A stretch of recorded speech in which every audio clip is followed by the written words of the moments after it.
तो आज हम लोग issue of debenture at discount के बारे में जानेंगे। Issue of debenture at discount होता क्या है? कहता है when a company issued its debentures less than its face value, it is known as issue of debenture at discount। Means कि जब कोई कंपनी अपने डिवेंचर को उस डिवेंचर के फेस वैल्यू से कम पर इशू करती है तो उसे डिवेंचर इशूड एट डिस्काउंट कहा जाता है। जैसे सपोज कर लीजिए कि किसी कंपनी ने जिसके पास 100 रुपीज का डिवेंचर था, ठीक है, 90 रुपीज इच डिवेंचर इशू किया। मीन्स कि 100 रुपये का डिवेंचर उसने 90 रुपया में इशू किया। तो यहाँ पर जो 10 रुपये का डिफरेंस आएगा वो हमारा डिस्काउंट होगा और इसे हम लोग issue of debenture at discount कहेंगे। ठीक है, डिस्काउंट को discount on issue of debenture account से रिकॉर्ड किया जाता है। जब हम लोग जर्नल एंट्री बनाते हैं तो जर्नल में हम लोग इस डिस्काउंट को discount on issue of debenture account लिखते हैं। Discount on issue of debenture जो होता है वो आपका कैपिटल लॉस होता है, ठीक है, जिसे अकाउंटिंग स्टैंडर्ड 16 के अकॉर्डिंग 3 to 5 ईयर मीन्स 3 से 5 साल में राइट ऑफ कर लेना चाहिए या फिर डिवेंचर के जीवन काल में। ठीक है,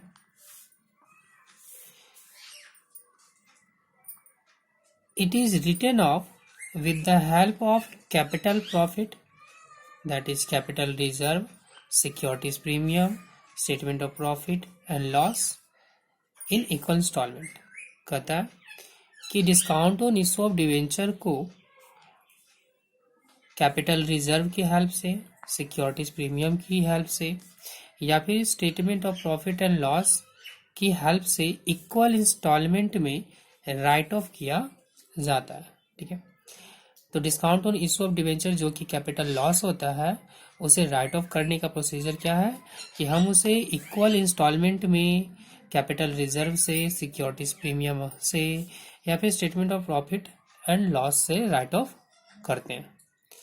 तो ये हो गया हमारे इशू डिवेंचर एट डिस्काउंट। अब जर्नल देख लेते हैं कि कौन कौन सी जर्नल एंट्रीज की जानी चाहिए। तो नंबर 1 जो है जर्नल वह है ऑन एप्लीकेशन मनी रिसीव। जब कंपनी एप्लीकेशन मनी रिसीव करता है तो कंपनी जो है अपने बुक्स ऑफ अकाउंट में bank account debit to debenture application account journal entry करता है। ठीक है, तो एप्लीकेशन मनी रिसीव करने का एंट्री क्या हो गया? Bank account debit to debenture application account. ठीक है, अगर क्वेश्चन में आपके डिवेंचर के आगे परसेंटेज लगा हो जैसे 6%, 10%, 8%, तो उस डिवेंचर को, उस परसेंटेज को हम डिवेंचर के आगे लिखेंगे। मीन्स कि बैंक अकाउंट डेबिट, तो सपोज कीजिए 10% है तो बैंक अकाउंट डेबिट तो 10% डिवेंचर एप्लीकेशन अकाउंट। ठीक है, अब हम इस एप्लीकेशन मनी को ट्रांसफर करेंगे डिवेंचर अकाउंट में, तो debenture application account debit to debenture account. तो ट्रांसफर करने के लिए कौन सी एंट्री होती है? Debenture application account debit to debenture account. ठीक है, ओवर केस के सब्सक्रिप्शन में मीन्स कि जब डिवेंचर इशू किया जाए 1000 और आपके पास एप्लीकेशन आ जाए 12,000 के या 15,000 के, तो यहाँ पर ओवर सब्सक्रिप्शन का केस बनता है। तो इस ओवर सब्सक्रिप्शन के केस में जो एक्सेस एप्लीकेशन मनी आता है, ठीक है, उसे अगर कंपनी रिटर्न करती है तो debenture application account debit to debenture account to bank account. ठीक है, लेकिन अगर उस एक्सेस एप्लीकेशन मनी को बैंक अगले आने वाले अलॉटमेंट पर, फर्स्ट कॉल पर या फाइनल कॉल पर एडजस्ट कर लेती है, मीन्स कि प्रो राटा अलॉटमेंट को अपना लेती है, तो debenture application account debit to debenture account, जो डिवेंचर का अमाउंट है वो डिवेंचर अकाउंट में हम ट्रांसफर करेंगे।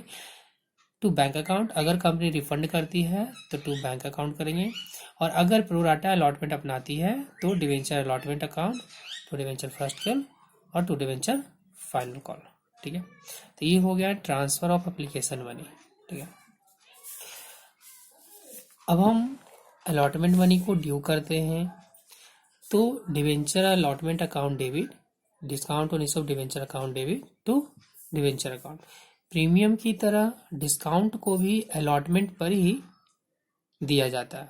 ठीक है, जिस तरह से प्रीमियम जो है वो अलॉटमेंट पर मांगे जाते हैं, ठीक उसी तरह से अगर आपके क्वेश्चन में डिस्काउंट के बारे में कुछ भी नहीं बोला गया है कि डिस्काउंट किस पर मांगा जा रहा है, एप्लीकेशन पर, अलॉटमेंट पर, फर्स्ट कॉल पर या फाइनल कॉल पर, तो हम उसे अलॉटमेंट पर ले लेंगे। तो जनरल एंट्री बनेगा हमारा debenture allotment account debit, discount और issue of debenture account debit to debenture account, और जब अलॉटमेंट मनी रिसीव करेंगे तो bank account debit to debenture allotment account. ठीक है, अब हम फर्स्ट एंड फाइनल कॉल को ड्यू करेंगे।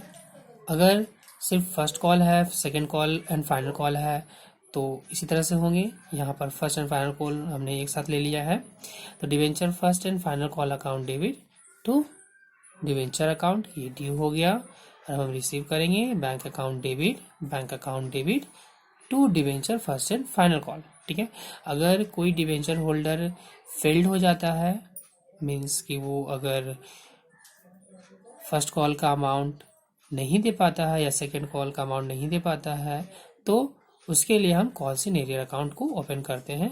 तो एंट्री होती है bank account debit calls in arrears account debit to debenture first and final call. लेकिन इन केस अगर फर्स्ट कॉल मांगा गया और उसके साथ किसी डिवेंचर होल्डर ने सेकेंड कॉल और फाइनल कॉल का भी अमाउंट दे दिया है, तो वहां पर कॉल्स इन एडवांस अकाउंट खुलता है। ठीक है,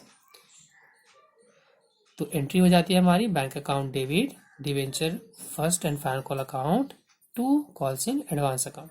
फाइनल कॉल के केस में ये एप्लीकेबल नहीं होगा, क्योंकि फाइनल केस जब फाइनल कॉल मांगा जाता है और उस वक्त अगर कोई एडवांस में दे देता है गलती से, ठीक है, वैसे देता तो नहीं है लेकिन अगर दे देता है तो उस अमाउंट को उसे रिफंड कर दिया जाता है। ठीक है,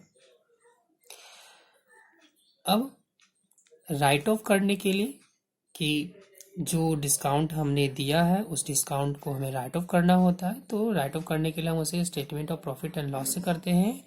तो एंट्री बनती है statement of profit and loss debit to discount on issue of debenture account. ठीक है, राइट ऑफ करने का, डिस्काउंट को राइट ऑफ करने का एंट्री क्या होता है, statement of profit and loss debit to discount on issue of debenture account. चलिए आगे है हमारा calls interest on calls in arrear. तो interest on calls in arrear जो होता है वो कंपनी के लिए इनकम होता है, प्रॉफिट होता है, तो bank account debit to interest on calls in arrears. ठीक उसी तरह से कॉल्स इन एडवांस जो होता है वो कंपनी के लिए लॉस होता है, तो interest on calls in advance account debit to bank account. और अगर कंपनी को अपने शेयर को इशू करने में कुछ खर्च हुए हैं जैसे कमीशन वगैरह, तो उसे हम लोग expenses on issue of debenture account debit to bank account से रिकॉर्ड करते हैं। तो यहाँ पर discount on issue of debenture के संबंध में, उसे राइट ऑफ करने के संबंध में एक नोट्स है। नोट कहता है कि यदि डिवेंचर के इशू पर डिस्काउंट को प्रॉफिट एंड लॉस स्टेटमेंट से इक्वल इंस्टॉलमेंट में राइट ऑफ किया जाता है तो, ठीक है, यदि कोई कंपनी जो है डिवेंचर के इशू पर जो डिस्काउंट देता है उसे राइट ऑफ करने के लिए इक्वल इंस्टॉलमेंट बेसिस को अपनाता है, तो कुछ बातों का ध्यान रखना होता है। जैसे कि डिस्काउंट के एक निश्चित भाग को statement of profit and loss से राइट ऑफ किया जाता है। सबसे पहला कहता है कि जब discount on issue of debenture को राइट ऑफ किया जाता है तो उसे statement of profit and loss से एक निश्चित इंस्टॉलमेंट को ही राइट ऑफ किया जाता है। दूसरा कहता है कि यदि बैलेंस शीट की तिथि से 12 माह के अंदर राइट ऑफ होने वाले डिस्काउंट के अनुपातिक भाग को स्थिति विवरण में करंट एसेट्स के अंतर्गत अदर करंट एसेट्स के अंतर्गत दिखाया जाता है। मीन्स कि यदि कोई कंपनी जो है वो ओपनिंग बैलेंस शीट बनाती है, ठीक है, तो ओपनिंग बैलेंस शीट के बाद 12 महीने के बाद जो है वो क्लोजिंग बैलेंस शीट बनता है। तो इस दौरान, ठीक है, उस कंपनी को उस 12 माह के लिए जो discount on issue of debenture को राइट ऑफ करना है, ठीक है, तो उसका एक पोर्शन जो है वो कंपनी करंट एसेट्स के हेड में अदर करंट एसेट्स के अंतर्गत दिखाता है, ठीक है। थर्ड कहता है कि यदि बैलेंस शीट की तिथि से 12 माह के पश्चात जो है राइट ऑफ होने वाले जो डिस्काउंट है उसका अनुपातिक भाग को स्थिति विवरण में नॉन करंट एसेट्स के अंतर्गत अदर करंट एसेट्स में दिखाया जाता है। तो वहीं discount on issue of debenture का वह पार्ट जो 12 माह के बाद राइट ऑफ होगा उसे नॉन करंट एसेट्स में अदर नॉन करंट एसेट्स के हेडिंग में दिखाया जाता है। मीन्स कि discount on issue of debenture का वो पार्ट जो 12 महीने के अंदर राइट ऑफ होगा उसे करंट एसेट्स में अदर करंट एसेट्स के अंतर्गत दिखाया जाएगा, और जो discount on issue of debenture का पार्ट 12 महीने के बाद राइट ऑफ किया जाएगा उसे नॉन करंट एसेट्स में अदर नॉन करंट एसेट्स के हेड में दिखाया जाएगा। इन तीनों पॉइंट्स को हम और अच्छे से समझेंगे जब हम क्वेश्चन को सॉल्व करेंगे, ठीक है। चलिए हम क्वेश्चन की तरफ बढ़ते हैं। तो यहाँ पर क्वेश्चन है, क्वेश्चन में कहता है शक्ति limited issued 5000 10% debenture of ₹100 each. शक्ति लिमिटेड जो है वो 5000 10% डिवेंचर को, जो कि ₹100 ईच है, 5% डिस्काउंट पर इशू करता है, ठीक है। अमाउंट पेबल कैसे है, तो ₹40 ऑन एप्लीकेशन, मीन्स एप्लीकेशन पर ₹40 मांगता है, एंड बैलेंस ऑन अलॉटमेंट, और जो बैलेंस बचता है उसे अलॉटमेंट पर मांगा जाता है। यहाँ पर हमें जनरल एंट्रीज देनी है, जनरल एंट्रीज बनाना है, और हमें एक ओपनिंग बैलेंस शीट खोलना है, ठीक है। साथ ही बोल रहा है कि debentures are redeemable after 5 year, और डिवेंचर जो है उसे 5 साल के बाद रिडीम कर लिया जाएगा। तो हम क्वेश्चन को बनाते हैं। क्वेश्चन में पहले हमें एप्लीकेशन मनी को रिसीव करना है, ठीक है। तो पहला एंट्री होगा हमारा bank account debit to 10% debenture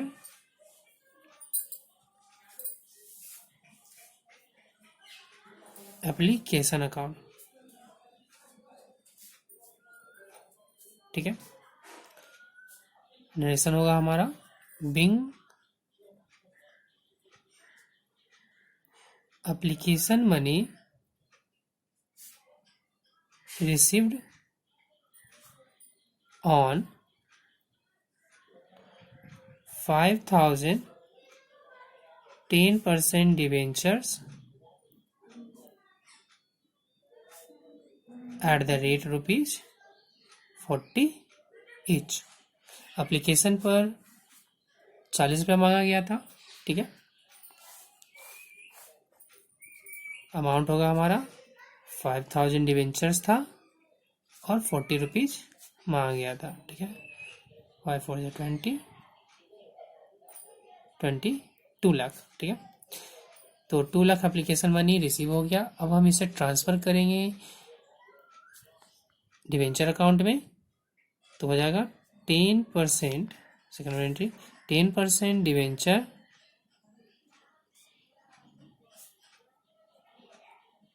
application account debit to 10% debenture account.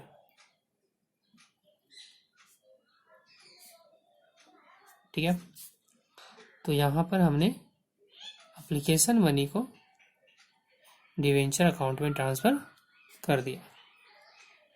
Narration लिखना ज़रूरी होता है, अदरवाइज आपका नंबर पूरा नहीं मिलता। तो नरेशन हो जाएगा being application money transfer to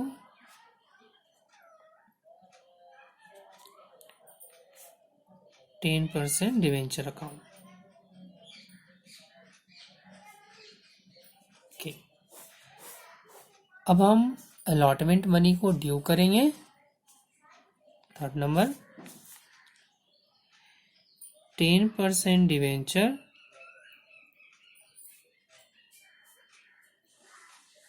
allotment account debit to, sorry इसमें डिस्काउंट भी था हमारा, तो डिस्काउंट भी होगा। Discount on issue of debenture account debit. ठीक है, डिस्काउंट डेबिट होता है टू 10% डिवेंचर अकाउंट। ठीक है, तो डिवेंचर अलॉटमेंट का अमाउंट कितना हो जाएगा 40 रुपीज़, टोटल 100 रुपीज़ का था। ठीक है, हमने 40 रुपीज़ एप्लीकेशन पर मांग लिया, बच गया 60 रुपीज़। 60 रुपीज़ में हमने 5 रुपीज़ का 5% जो है डिस्काउंट है, तो 100 का 5% 5 रुपीज़ होगा, तो 5 रुपीज़ का हमने डिस्काउंट दे दिया। तो यहाँ पर डिवेंचर अलॉटमेंट का अमाउंट जो है वो 5000 इंटू 55 हो गया हमारा। ठीक है, और डिस्काउंट का अमाउंट हो जाएगा 5000 इंटू 5। ठीक है, 5000 इंटू 5 जो है हमारा डिस्काउंट का अमाउंट हो जाएगा। टोटल डिवेंचर का अमाउंट 5000 इंटू 60 रुपीज़ है ना। तो यहाँ पर ये हो जाएगा हमारा अलॉटमेंट का अमाउंट 2,75,000, डिस्काउंट हो जाएगा हमारा 25,000, ये टोटल हो जाएगा हमारा 3 लाख का। चलिए हम नरेशन लिख लेते हैं। Being allotment money due on 5,000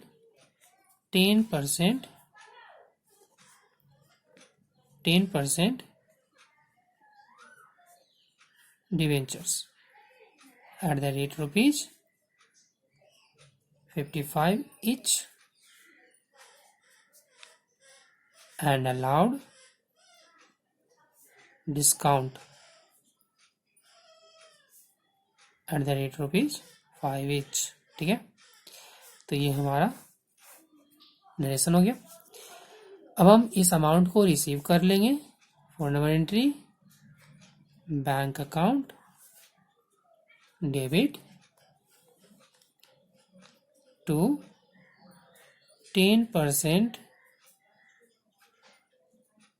debenture allotment account. Allotment पर कितना मिलना था 2,75,000, ये 2,75,000 हमें मिल गया 2,75,000। ठीक है, नरेशन हो जाएगा बिंग अलॉटमेंट मनी रिसीव्ड। ठीक है, तो जर्नल एंट्रीज यहाँ पर हमारा खत्म हो गया। अब हमें जर्नल एंट्रीज के साथ ओपनिंग बैलेंस शीट को भी बनाने के लिए बोला गया था। ठीक है, तो अब हम ओपनिंग बैलेंस शीट को बनाएंगे। तो यहाँ पर हमारा ओपनिंग बैलेंस शीट का फॉर्मेट है, मैं पहले से खींच के रखा हुआ है। बैलेंस शीट ओपनिंग, तो बैलेंस शीट में हमारा ऊपर साइड होता है equity and liabilities, equity and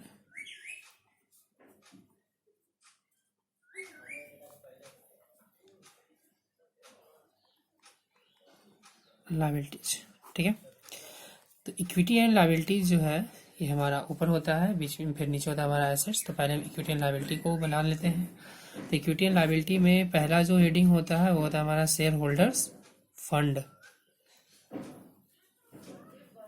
share holders fund, तो शेयर होल्डर फंड हेड में सब हेड होता है हमारा पहला preference share, equity share means share capital. तो शेयर कैपिटल जो है यहाँ पर तो है नहीं हमारा कुछ भी। ठीक है, शेयर कैपिटल के बाद सेकंड हेडिंग होता है हमारा रिजर्व एंड सरप्लस। ठीक है, तो रिजर्व एंड सरप्लस हेडिंग में आएगा हमारा, तो हम यहाँ पर ए नंबर रिजर्व एंड सरप्लस का हेडिंग डालेंगे, रिजर्व एंड सरप्लस। ठीक है, तो रिजर्व एंड सरप्लस हेडिंग में हमारा आएगा statement of profit and loss, जिससे कि हमने राइट ऑफ किया था कि, तो यहाँ पर हमारा एक एंट्री छूटा हुआ है, हमने यहाँ पर राइट ऑफ नहीं किया है। तो पहले हम यहाँ पर एक राइट ऑफ का एंट्री मारेंगे। ठीक है, 5 नंबर एंट्री जो है हमारा 5 नंबर होगा राइट ऑफ का। तो राइट ऑफ का एंट्री हो जाएगा हमारा statement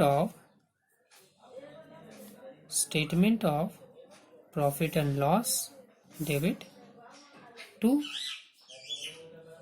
discount on issue of 10% debenture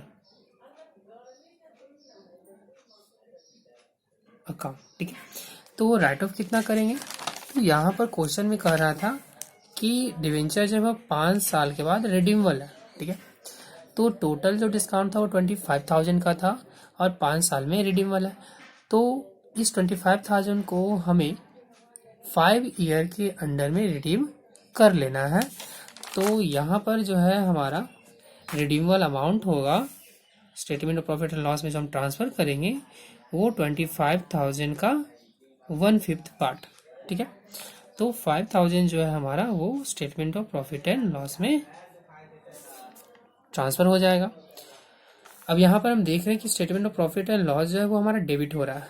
ठीक है, ऐसा लिख लेते हैं हम, being 1/5 portion of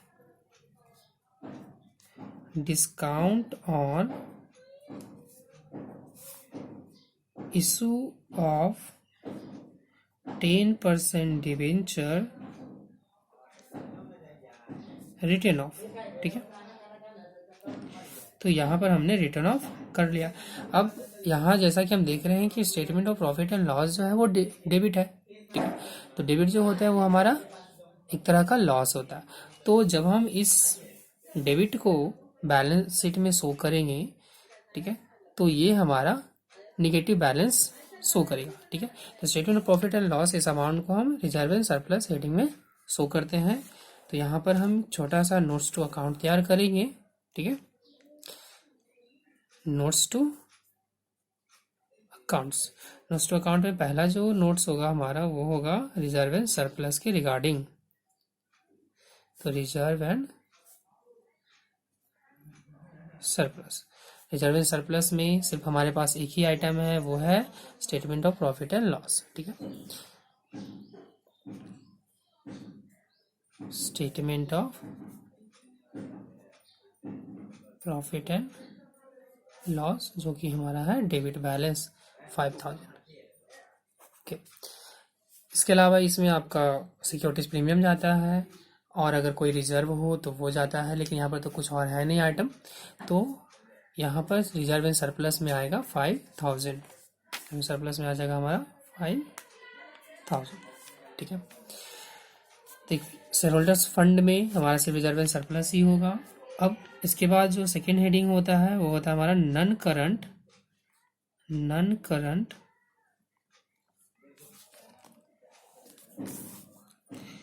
liabilities. Non current liabilities heading में हमारा जो पहला आएगा वो होता है लॉन्ग टर्म बोरोविंग्स। ठीक है, तो लॉन्ग टर्म बोरोविंग में जो लॉन्ग टर्म के लोन्स होते हैं वो आएंगे। तो यहाँ पर लॉन्ग टर्म बोरोविंग की हेडिंग हम एक नोट लिखेंगे, लॉन्ग टर्म बोरोविंग्स। तो यहाँ पर सिर्फ लॉन्ग टर्म बोरोविंग में हमारे पास है 10% डिवेंचर्स, जो कि है 5000 इंटू 100 इच, टोटल 5 लाख का। तो 5 लाख का यहाँ पर डिवेंचर जो है वो लॉन्ग टर्म बोरोविंग हेडिंग में चला जाएगा। Number 1, number 2 notes 5 lakh. Okay, अब हमारे पास इक्विटी एंड लायबिलिटी के साइड में दिखाने के लिए कुछ भी नहीं है। अब हम एसेट साइड को शो करेंगे, तो सेकेंड नंबर हो जाएगा हमारा assets.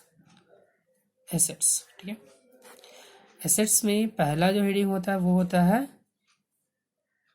None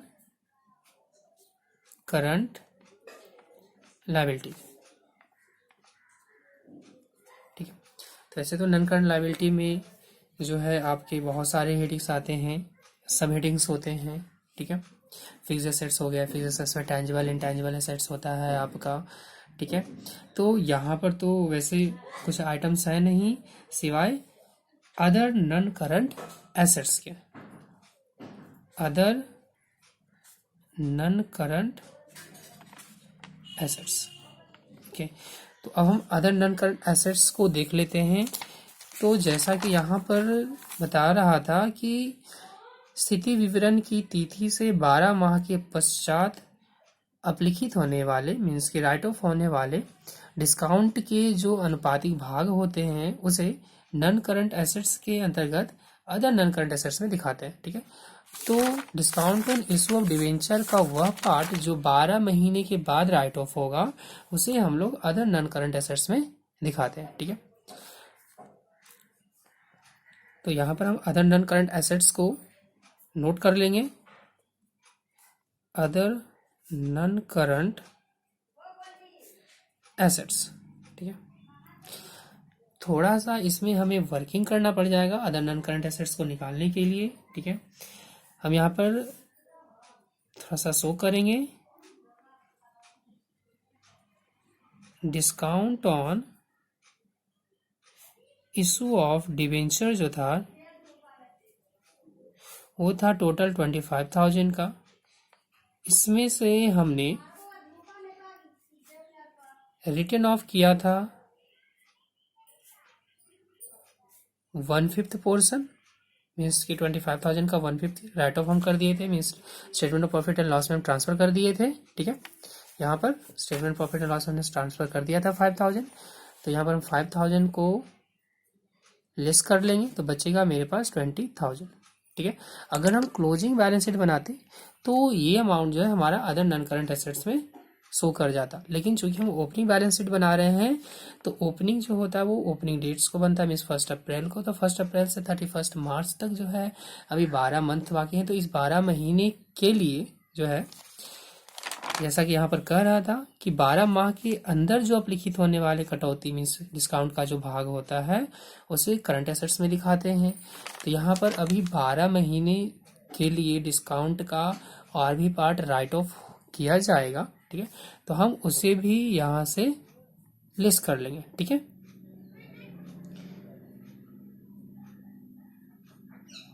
amount to be shown in other current assets, वो भी हमारा 1/5 पार्ट ही होगा। तो 25,000 का 1/5 जो है वो हो जाएगा 5,000। इस अमाउंट को हम अदर करंट एसेट्स में दिखाएंगे। ठीक है, तो टोटल बचेगा यहाँ पर हमारा 15,000। ये जो 50,000 अमाउंट आया हमारे पास, ये अगले साल से राइट ऑफ किए जाएंगे, मीन्स अगले साल राइट ऑफ किए जाएंगे। तो ये जो है हमारा अदर नॉन करंट एसेट्स का आइटम बनेगा जो कि 12 महीने के बाद राइट ऑफ किया जाना है। ठीक है,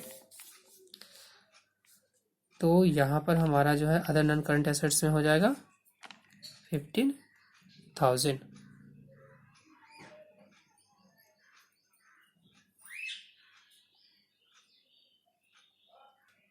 तो यहाँ पर हमने अदर नॉन करंट एसेट्स में 15,000 रिकॉर्ड कर लिया। अब नॉन करंट यहाँ पर एसेट्स होगा, हमने लायबिलिटी लिखा हुआ है, यहाँ पर होगा एसेट्स। ठीक है, तो अब अदर नॉन करंट एसेट्स में आने वाले कोई भी आइटम नहीं है। अब हम सेकेंड नंबर रिकॉर्ड करेंगे करंट एसेट्स। ठीक है, तो करंट एसेट्स में जो पहला है हमारा वो होगा cash and cash equivalent. Cash and cash equivalent, तो कैश एंड कैश इक्विवेलेंट में जितने भी डिवेंचर को इशू करने के बाद अमाउंट आए हैं 2 लाख एंड 2,75,000, तो टोटल हो गया 4,75,000। ठीक है, इसके अलावा other non current assets, sorry other current assets भी होगा। अदर करंट एसेट्स में हम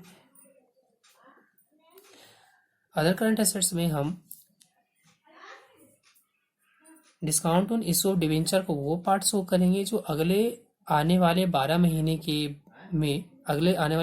में राइट ऑफ किए जाएंगे। ठीक है, तो वो होंगे 5,000, तो 5,000 को हम और रिकॉर्ड कर लेंगे।